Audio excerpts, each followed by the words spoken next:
All right, music fans, and welcome back to the Real Music Observer, observing real music in real time for real people just like you and me.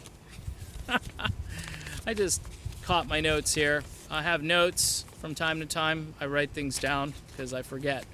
Uh, Deep Purple has an album out. Does anybody care? Does anybody give a crap? Most likely not. This band has been ignored for quite a long time. They are on their long goodbye tour currently. I feel as though people, especially in this country, have completely blown off this great band that continues to create great music. Their new album is called Infinite. It came out earlier this year, not that long ago. They're still releasing videos and songs as singles. They're not on a major label anymore. They're on this thing called Ear Music, which is a smaller label, but they do worldwide distribution. And for the most part these days, unless you're a real music fanatic and you're actually ordering hard copies of these albums on CD, which they have this huge package they send you with the CD and the artwork and maybe a vinyl LP to go with it. I mean, they really do it up, and extensive liner notes and probably videos of the recording session. I mean, it's really cool stuff. But most folks go over to Spotify or YouTube or iTunes, and kind of sucks because you don't get album artwork and all that stuff anymore. Those were the days when you actually got the album. So this new album, why am I talking about this? Because just on a whim, I started listening to it, and it was one of those holy crap Batman moments for me where I'm listening to it and I'm saying to myself, there's so much good stuff here. Steve Morse is their guitar player. He has been for quite some time. During the 1980s, he was voted like, I don't know, 6 times in a row, 6 years in a row as the best guitar player alive. Steve Morse, yeah, the guy you probably may not have even heard of. He was in this group called the Dixie Dregs when he started. Actually played with the band Kansas for a while, which was really cool. When Steve Walsh came back to the band, 1986, I believe, and really neat hearing him playing guitar on Kansas tracks. And now, like I say, he's been with Deep Purple for quite some time, since the mid-90s. Deep Purple actually had Joe Satriani for a while, believe it or not. The whole Ritchie Blackmore thing, by the way, is so overrated. Everybody keeps saying, "Oh, where's Ritchie?" Ritchie's not coming back. Okay, so if you're if you're wondering what I think about that, I don't. Ritchie didn't even show up for the Rock and Roll Hall of Fame, or did he? I think he did. Maybe did he play with it? I have no idea. I don't want to get into that. I know there was some controversy there, and I know Ian Gillan, the lead singer, has had some words regarding this situation and believes everybody's kind of grown up, although he did say that Ritchie Blackmore hadn't grown up. So, moving right along, shall we? Deep Purple has probably one of the coolest keyboard players out there. His name is Don Airey. He is phenomenal. He, if you like Emerson, Lake and Palmer, and progressive sounding keyboard playing, if you dug the band Asia, yes, all of that kind of stuff, Airey brings a real proggy feel to Deep Purple music, and he is one of the best. He replaced John Lord, who I guess decided to retire not that long ago. And Ian Pace, the original drummer, he's been described as a harder version of Ringo.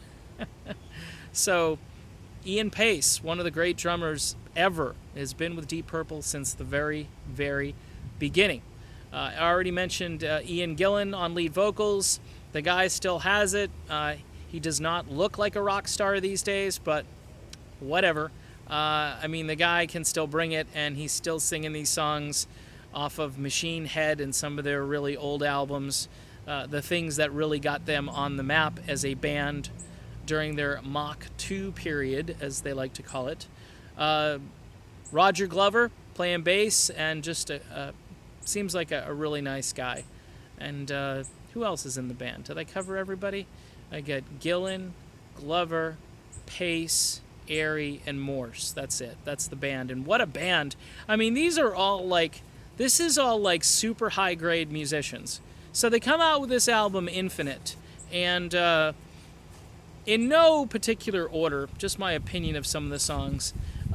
Hip Boots is this tune that just reeks of sarcasm.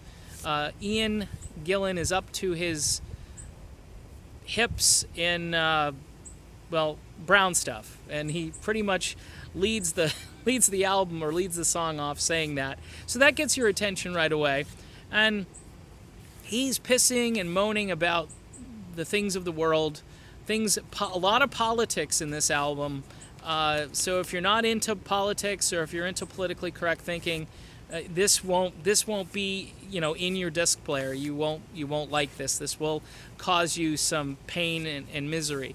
But music-wise, you've got this great duel between Morse and Airy throughout the album, with just this beefed-up, high-octane rhythm section throughout. If you like Deep Purple, if you like any of their old stuff, there's no reason not to like this album, I will say that. It's not necessarily a fresh take on their music. It is their music pretty much just brought up to date. The production value is killer. It's not overproduced. It's not like something you'll buy on the Frontiers label, which just sounds crunchy and like a wall of sound. I mean, if you like the wall of sound, I like to hear individual instruments, and this is perfect for that. This is ear candy all the way through. I mentioned Hip Boots. All I Get Is You is this great song that has all this misery and despair and sarcasm in it, and Gillan writes these types of things. It's a story. There are a lot of stories in this, and these guys aren't just we're going to write a love song. They don't do that. They don't do that. This is, even if you go back to Smoke on the Water, that's a story. Okay, it's a great story. It wasn't just, smoke on the water, fire in the sky. It was about a concert that went really badly wrong. So they're still doing it. There's a really strange song called On Top of the World. You want to check that out. A lot of weird imagery, fantasy, and I'm just going to leave it. It sounds like a dream that Gillan had, and then he woke up from the dream, I believe. Or it could be the fact that it's just I'm reading stuff into it, and probably that's what they want. Time for Bedlam would be the radio single if I were to release one as the radio programmer. It rocks, it kicks ass, it sounds like Deep Purple. It would be perfect on any classic rock station programmers, any of you guys. But when these albums come out, they're starting to play like Pearl Jam and Soundgarden now as classic rock, but they're not playing new stuff by Deep Purple. Really stupid, really irritating, okay? And anytime an older band comes out with a new album, it's like, and they'll mention the name of the album, but are you playing any music off of it? Even Class X Radio, that station I like up in Ohio, they're not on this, and they really ought to be, because it's genius stuff. Just pick a song and play it. What was really weird is on this album, Deep Purple does a cover of Roadhouse Blues by The Doors, and that was a stretch. The song didn't really add anything for me as far as did it make the album better. It really made it more interesting just to hear their take on a Doors tune, and they do a good job with it, but I wouldn't say it's, a better version than the original. It's just been purpleized, if that's a word. Get Me Out of Here is another song about just despair in the world, and I think, again, a political statement for those of you sort of weak who won't dig the political stuff. But I like the song. It's got a great vibe. It's Don Airey's playing in this is just phenomenal. Steve Morse as well, all the way through. Johnny's band is kind of like Shooting Star by Bad Company, gone totally a different direction. I think you'll like it. Again, it's Gillan being kind of goofy and sarcastic. Birds of Prey was another interesting jam session that really showcases Airey and Morse. And when these guys get going, it's just nobody else sounds like this. That's the other thing. Nobody else even comes close to sounding like Deep Purple. And One Night in Vegas, I'll wrap it up with that song.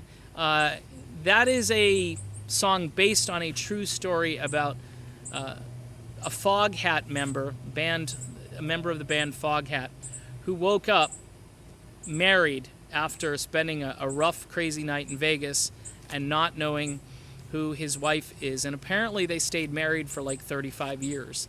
I don't know if the dude's still in the band Foghat, but it's a great story and it made for a great song, and I dug every second of it. If you like Deep Purple, they are actually appearing with Alice Cooper on the 13th of August out in LA at the Greek Theater.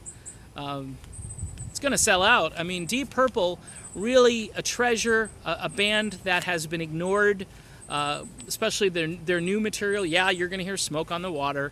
Yeah, you might hear, Woman from Tokyo or something like that on the radio, but you're not going to hear it as much as you used to, number one. And number two, you're not going to hear any of their stuff from the 80s, really. Maybe Knocking on Your Back Door if the radio station is decent. But this is a band with a great catalog, and they've been producing great music with Steve Morse now for over 20 years. And it's just a shame that nobody pays any attention to it. Except for me. I'm Dave. I'm the Real Music Observer, and there you go. Deep Purple. Infinite. Go get it. Go buy it. Go find it on iTunes. I will talk to you very soon.